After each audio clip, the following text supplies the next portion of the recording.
ეს ორნახევარკარატიანი ბრილიანტი. მისი ფასი დაახლოებით 12,000 ამერიკული დოლარი. ეს ბრილიანტი 14,000 დოლარადაა შეფასებული.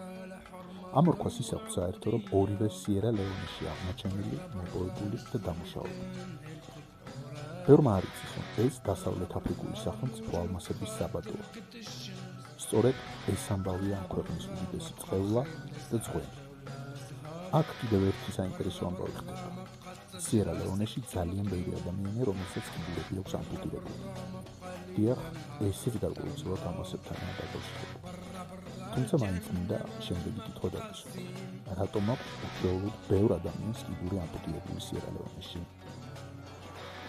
სიერა ლეონე, დედაქალაქი ფრითაუნი, დასავლეთ აფრიკის ერთ-ერთი ყველაზე ღარიბი სახელმწიფო, რომლის მოსახლეობის 60% სიღარიბის ზღვარს ქვემოთ ცხოვრობს. დღეში $2 ნაკლები შემოსავლით. მთავარი გამოწვევები: სახელმწიფო ინსტიტუტების სისუსტე, კორუფცია და ომის მემკვიდრეობა. თუმცა დღეს მე სიერა ლეონეს პოლიტიკურ სისტემაზე არ ვაპირებ საუბარს. წლების წინ, როდესაც ბრილიანტების თემაზე, ანუ კიმბერლის პროცესზე მუშაობდი, ამ ქვეყნით დავინტერესდი. სწორედ მაშინ დაიწყო ჩემი ცხოვრების ერთ-ერთი ყველაზე საინტერესო ამბავი. ისტორია სიერა ლეონეს სისხლიანი ბრილიანტების შესახებ. სიერა ლეონეში ომი 1991 წელს დაიწყო და 2002 წლამდე გაგრძელდა. შეიარაღებული კონფლიქტი ადგილობრივ მთავრობასა და რუს შორის. ამ ომით ბევრმა იხეირა, თუმცა ყველაზე ნაკლებად სიერა ლეონელებმა. საქმე იმაშია, რომ ეს ქვეყანა ეგრეთ წოდებული ალუვიური ბრილიანტებითაა მდიდარი.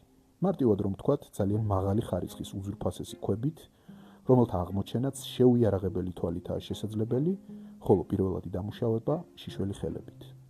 ამან არაერთი გავლენიანი ადამიანის ყურადღება მიიპყრო, მათ შორის ლიბერიის მაშინდელი პრეზიდენტის ჩარლზ ტეილორის. ამ კაცმა ახალი პერსპექტივა შესძინა ბრილიანტების ექსპორტს. იგი დაპირისპირებულ მხარებს იარაღს, ამუნიციასა და მედიკამენტებს აწვდიდა და ფაქტიურად გროშების სანაცვლოდ უძვირფასეს ქვებს ეუფლებოდა. ომის პერიოდში $700 მილიონი ღირებულების ბრილიანტი გავიდა სიერა ლეონედან. თავისუფალ ბაზარზე მათი რეალიზაცია 10-ჯერ და შესაძლოა 20-ჯერ უფრო ძვირადაც კი ხდებოდა. წარმოიდგინეთ, რამდენი ფული იშოვეს ცალკეულმა ინდივიდებმა და კორპორაციებმა. რატომ გახდა ეს სქემა ასეთი მიმზიდველი? პირველ რიგში ბრილიანტს არ ჰქონდა პასპორტი. მცირე ზომის გამო მარტივია საქონლის არალეგალური ტრანსპორტირება და მაღალი ღირებულება, შესაბამისად ძალიან დიდი мотиваცია.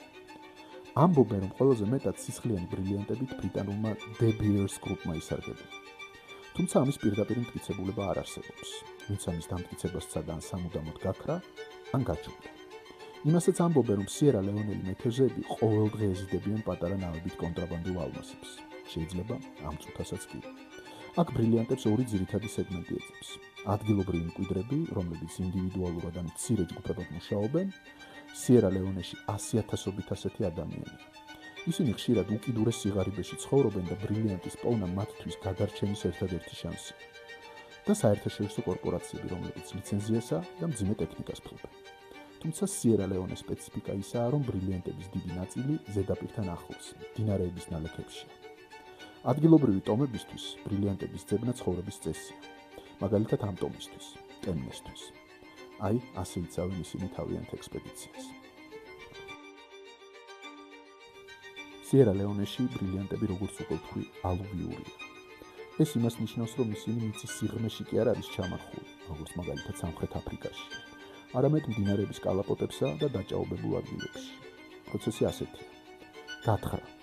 ადგილობრივები ნიჩბებით თხრიან ორმოებს მდინარეებთან ახლოს. გარეცხვა. ამოღებულ ტალახსა და ხრეშს სპეციალურ საცერებში ყრიან. დახარისხება. საცერს წყალში ატრიალებენ, ბრილიანტი მძიმე, ამიტომაც ის საცრის ცენტრში ხდება. შემდეგ მაძიებელი ხელით ძალიან ფრთხილად ეძებს გამჭვირვალე კრისტალებს ნაცრისფერ ქვებს შორის.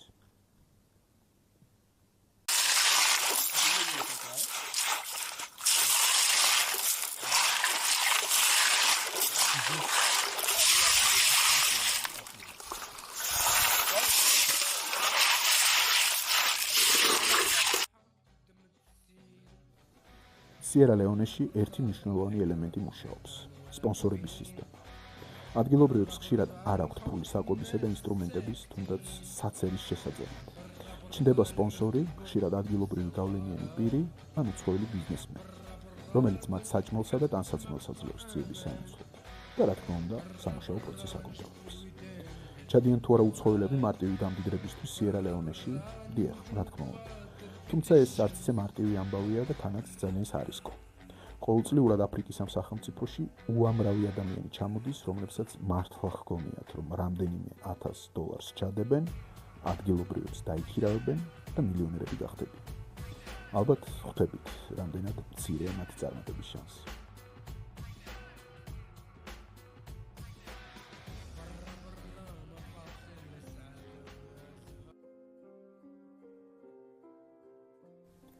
ომის ბოლოს კიმბერლის პროცესი დაიწყო. 2003 წელს სწორედ სიერა-ლეონეს, ანგოლისა და ლიბერიის გამოცდილების შემდეგ შეიქმნა KPCS. მისი მიზანი ეგრეთ წოდებული სისხლიანი ბრილიანტების არმოხვედრა ლეგალურ ბაზარზე. მუშაობს ნაწილობრივ. კიმბერლის პროცესმა შეამცირა ზიანი, თუმცა არა არალეგალური საქმიანობის мотиваცია. დღეს სიერა-ლეონეში ასობით ორგანიზებული ჯგუფი და 10,000-ობით მოქალაქე ოპერირებს ბრაკონიერ მეძებრად. როგორც ადგილობრივი კვლევითი ცენტრები უწყებიან, ყოველწლიურად სიერა-ლეონედან $160 მილიონი ღირებულების ბრილიანტი გადის არალეგალურად, რაც მეტია ვიდრე ოფიციალური, ლეგალური გზით განხორციელებული ექსპორტი. ამ პროცესის კონტროლი პრაქტიკულად შეუძლებელია. ადამიანებს ძალიან მომცრო ზომის ბრილიანტები ნავებით გადააქვთ. ამ უძვირფასესი ქვის ტრანსპორტირება უმარტივესია. კონტროლი კი რთული. მას არც სუნი აქვს და არც ადგილობრივი საზღვრის დაცვის სამსახური წვეთს ვარსკვლავად.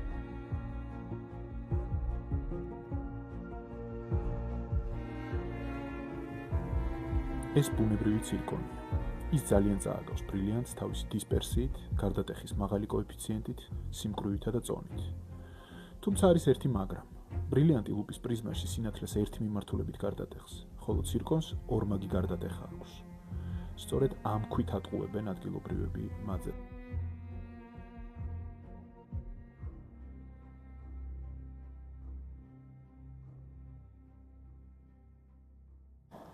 სქემა შემდეგი სახის იყო. გამონებული მოსახლეობა ალუვიურ მაღაროებში მუშაობდა იძულებით. უხეშად ყოველგვარი სტანდარტების გარეშე მოპოვებული ბრილიანტები ლიბერიაში იგზავნებოდა. არათუ მაშინ, დღესაც კი სიერა-ლეონედან კონტრაბანდის გატანა უმარტივესი საქმეა. კორუფციითა და კარგი კავშირებით ამ ქვეყანაში ყველაფერი შესაძლებელია. შემდეგ ბრილიანტს ლიბერიული წარმოშობა ენიჭებოდა, ისტორია იცვლებოდა, ხოლო ქვა იგივე რჩებოდა. მოგვიანებით ქვები ანტვერპენში, დუბაისა და თელ-ავივში იგზავნებოდა. ანუ მათი ზუსტი იდენტიფიკაცია შეუძლებელი ხდებოდა. მერე აუქციონი, ჭრაპოლირება და სამკაულად გადაქცევა. ანუ ქვა უკვე სუფთაა. სისხლის კვალი აღარ საჩანს. ზოგადად, სიერა-ლეონეს ისტორია ძალიან ტრაგიკული და ცინიკურია. ის ბუნებრივი რესურსი, რომელიც ამ ქვეყნის კეთილდღეობის უმთავრესი წყარო უნდა გამختارიყო, მისი უბედურების მთავარი მიზეზი გახდა. რატომ? იმიტომ, რომ ეს რესურსი ძალიან გავლენიანი და საშიში ადამიანების ხელში აღმოჩნდა და ადამიანთა ამ ჯგუფმა ბრილიანტები მოსახლეობის დამონებისთვის გამოიყენა.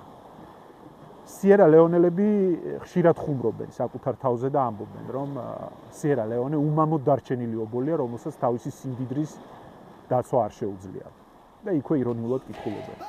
სათხარ, მამა